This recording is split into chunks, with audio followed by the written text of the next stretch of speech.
बच्चों, आज आपको हम हाई स्कूल का एक चैप्टर मैथमेटिक्स में दो चर रैखिक समीकरण के बारे में बताने जा रहा हूं और आप लोग इस वीडियो को लास्ट तक जरूर देखिएगा और ऐसे क्वेश्चंस बोर्ड एग्जाम में जरूर पूछे जाते हैं, तो इसलिए इस पर फोकस देना है और कोशिश करना है कि अपने सभी मित्रों को भी इस वीडियो को शेयर करना है और साथ ही साथ लाइक और सब्सक्राइब भी करना है और बेल आइकन को जरूर दबाना है, तभी आप सबका ये वीडियो पहुंच पाएगा। बच्चों, आप सबको हम आज दो चर रैखिक समीकरण के विषय में बताने जा रहा हूं।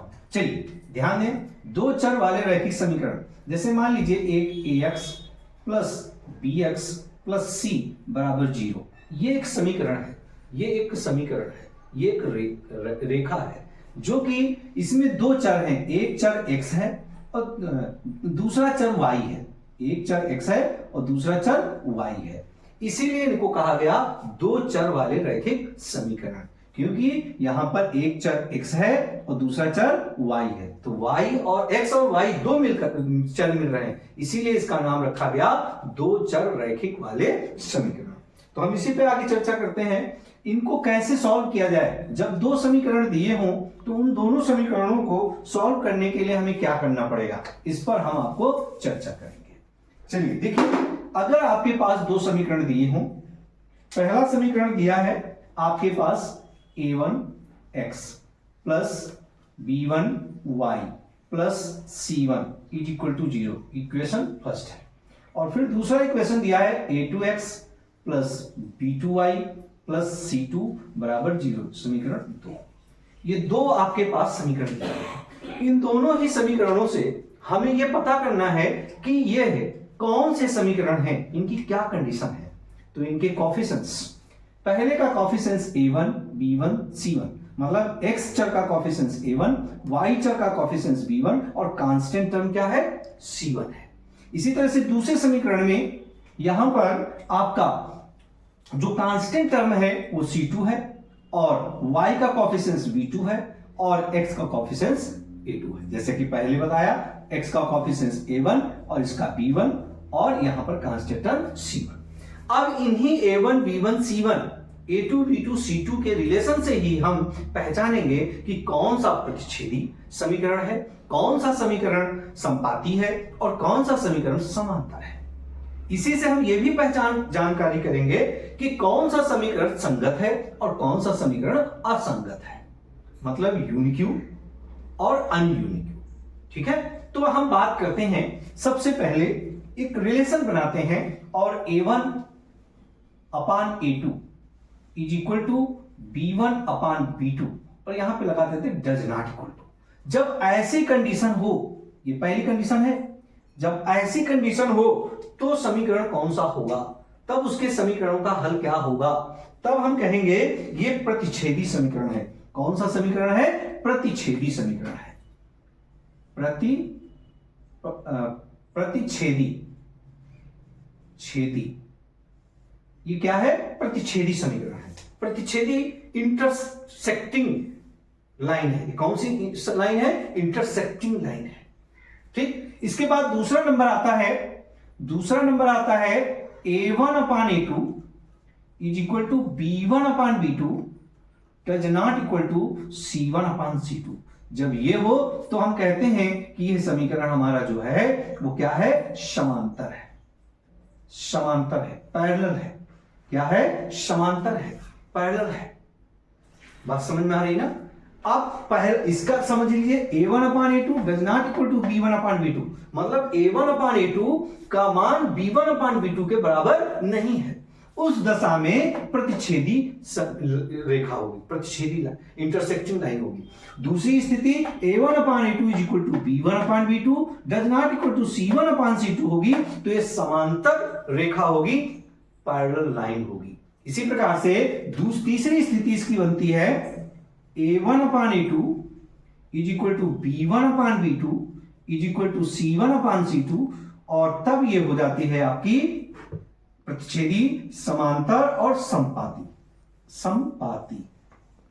ध्यान दीजिएगा, संपाती का मतलब होता है कि एक के ऊपर एक लाइन होना, एक के ऊपर एक लाइन होना।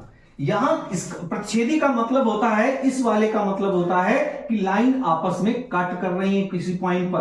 प्रतिच्छेदी का मतलब होता है किसी भी पॉइंट पे लाइन कट कर रही है।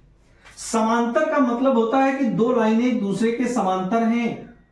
क्या है? समांतर है, क्योंकि ये इंटरसेक्ट है, इंटरसेक्टिंग लाइन, सेक्टिंग लाइन, जिसे हम प्रतिच्छेदी कहते हैं। दूसरा समांतर, समांतर पैरेलल रेखा, समांतर हो गया।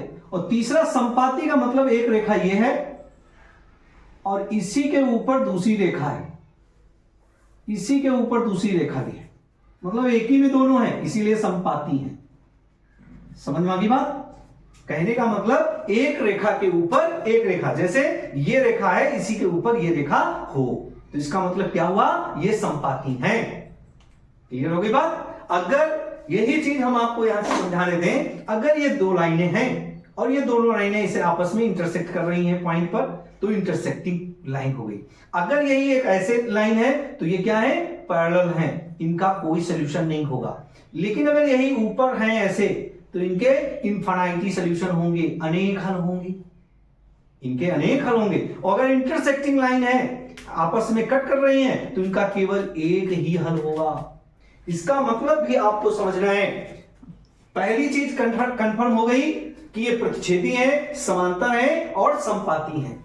समांतर है तो इनका कोई हल नहीं, कोई हल नहीं है, कोई हल नहीं है।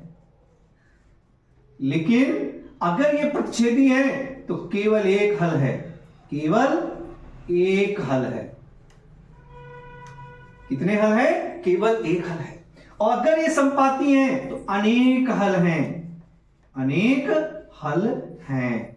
बच्चों, अक्सर एग्जाम में, बोर्ड एग्जाम में ऑब्जेक्टिव टाइप में भी ये क्वेश्चन पूछा जाता है कि बताइए इनमें से कौन सा ऑप्शन सही है। और दो लाइनें दे दी जाती हैं और उसमें पूछा जाता है कि बताइए ये प्रतिच्छेदी है, समांतर है, संपाती है या इनमें से कोई नहीं। अगर आपको ये तरीका पता है, ये फार्मूला पर कंफर्म है, तो आप वहां पर बता पाओगे कि कौन सा इंटरसेक्टिंग है और कौन सा पैरेलल है और कौन सा संपाती है। क्लियर है? साथ ही साथ आपको मैंने एक चीज बताया कि अगर प्रतिच्छेदी लाइन है तो उसका केवल एक हल होगा। केवल कितने हल होंगे? एक हल। लेकिन अगर लाइन समांतर है तो उसके कोई हल नहीं होगा, नो सॉल्यूशन। लेकिन अगर संपाती है तो इनफाइनाइटली सॉल्यूशन, अनेक हल होंगे, कई हल होंगे। दूसरी चीज एक और आती है, संगत और असंगत रेखाएं। अगर प्रतिच्छेदी है तो संगत रेखाएं हैं, अगर संपाती हैं तो संगत रेखाएं हैं, लेकिन अगर समांतर हैं तो असंगत रेखाएं हैं।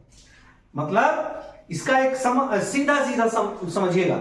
संगत का मतलब होता है कि दोनों रेखाओं का आपस में संयोग हो रहा है। ये देखिए इंटरसेक्टिंग हो रहा है, इसलिए संगत रेखा है। ये आपस में एक दूसरे के ऊपर है, संगत है, मिल रही हैं, पर ये आपस में नहीं मिल रही हैं, कभी भी नहीं मिलेंगी। इसका मतलब ये असंगत रेखाएं हैं। तो आज आप लोगों ने समझा दो चर वाले रैखिक समीकरण में कि समीकरण कब प्रतिच्छेदी होता है, कब समांतर होता है और कब संपाती होता है। संगत रेखाएं कौन सी होती हैं, असंगत रेखाएं कौन सी होती हैं। रेखाओं के सॉल्यूशन के बारे में भी आपने पढ़ा, समझा कि कब एक सॉल्यूशन होता है, कब अनेक सॉल्यूशन होते हैं और कब कोई सॉल्यूशन नहीं होते हैं। तो आप लोगों को ये वीडियो पसंद आया हो तो आप खुद भी इसको देखिए और अपने मित्रों को भी शेयर कीजिए और वीडियो को लाइक कीजिए, शेयर कीजिए। हमारी शुभकामनाएं, आप सफल रहो।